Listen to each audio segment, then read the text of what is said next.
सुरुवातीला पाहूया आज लक्ष वेधून घेणाऱ्या 3 महत्त्वाच्या बातम्या।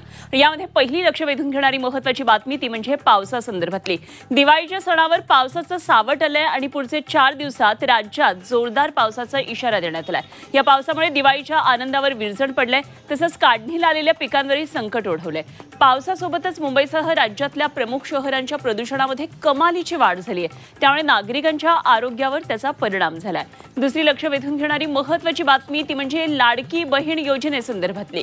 लाडक्या बहिणींच्या ई-केवायसी तुर्तास आता थांबवण्यात आली आहे। ऑक्टोबरचा हप्ता पुढच्या आठवड्यामध्ये मिळणार आहे आणि लाडक्या बहिणींमधली नाराजी दूर करण्यासाठी सरकारने हे पाऊल उचललंय।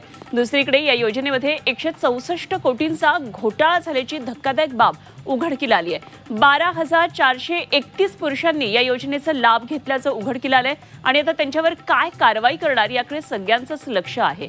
तिसरी महत्त्वाची बातमी आहे ती म्हणजे चांदी संदर्भातली।